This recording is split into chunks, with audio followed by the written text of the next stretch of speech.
Hello everyone, welcome to the scholars. This is Aman here. तो मैं एक और इम्पोर्टेंट टॉपिक आपके लिए लेके आया हूँ जो कि हमारा पॉलिटी से है। तो चलिए हम लोग उसको शुरू करते हैं।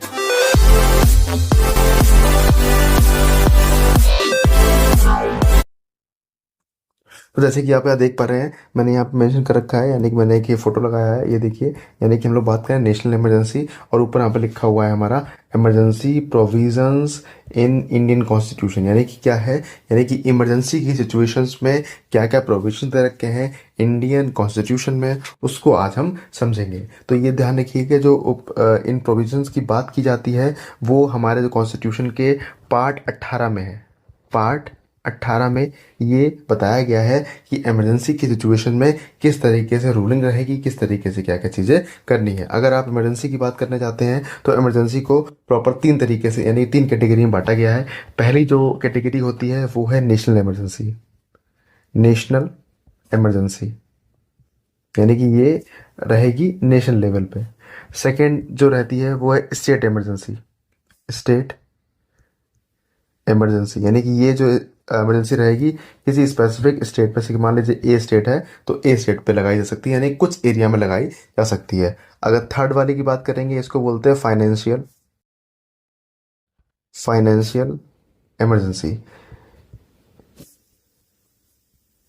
फाइनेंशियल इमरजेंसी, ध्यान रखिएगा, ये नेशनल लेवल पे लगेगी, ये स्टेट के लेवल पे लगेगी, और ये क्या होगा, फाइनेंशियल। यानी कि जब भी स्टेट मतलब कि कंट्री के अंदर कोई दिक्कत आ जाएगी फाइनेंशियली तो कौन सी इमरजेंसी लगेगी, फाइनेंशियल इमरजेंसी लगेगी। तो चलो ये हम लोग और देखते हैं आगे किस तरीके से क्या है। यानी कि पहली ये देखिए, यहाँ मैंने फिर से एक पोस्टर लगाया हुआ है नेशनल इमरजेंसी का। ठीक है, तो यानी कि प्रोविजन समझेंगे हम लोग। पहला जो हमारा पॉइंट, जो पहला हमारा रहेगा, उसमें हम समझने जा रहे हैं नेशनल इमरजेंसी। नेशनल इमरजेंसी, ठीक है। ये जो हमारा आर्टिकल है, वो जो हमारे कॉन्स्टिट्यूशन का आर्टिकल है वो कितना है, 352। यानी कि हमारा आर्टिकल नंबर 352 कहता है कि नेशनल इमरजेंसी कुछ नॉर्म्स हैं, यानी कुछ कंडीशंस हैं, उनमें ही क्या होगा, लगाई जा सकती है। तो ज़रा समझ लीजिए, पहला क्या हो सकता है, अंडर फॉलोइंग कंडीशंस। समझ लीजिए पहला क्या हो सकता है, पहला होगा यानी कि अगर आप अटैक की सिचुएशन में है, यानी किसी तरीके से मतलब कि जो कंट्री है आपकी उसके ऊपर अटैक होता है, यानी कि जो नेबर कंट्रीज है वो अटैक करते हैं, या फिर कोई और चीज़ जो देखने को मिल जाती है जहाँ पे आप ऐसा समझ में आता है सबको कि आप अटैक की सिचुएशन में हैं। अगली बात,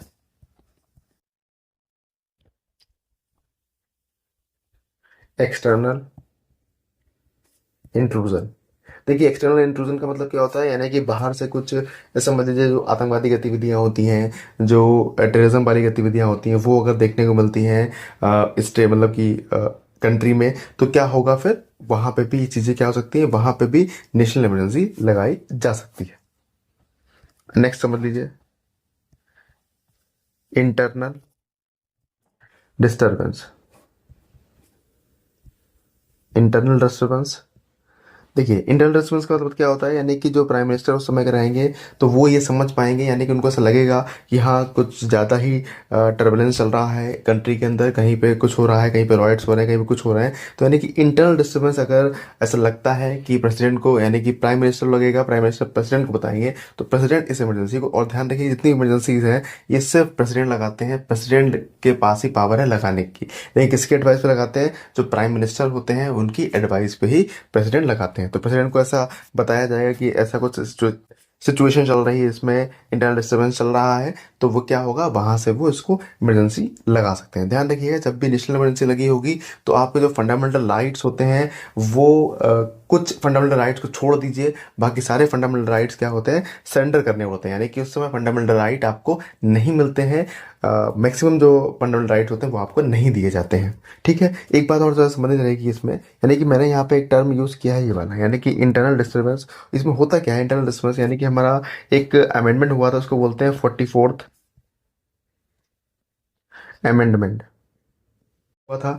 44 में क्या कहा, क्या क्या गया है, यानी कि ये वाला जो वर्ड देख रहे हैं आप, इंटरनल डिस्टर्बेंस, इंटरनल डिस्टर्बेंस को इंटरचेंज कर दिया गया है आर्म्ड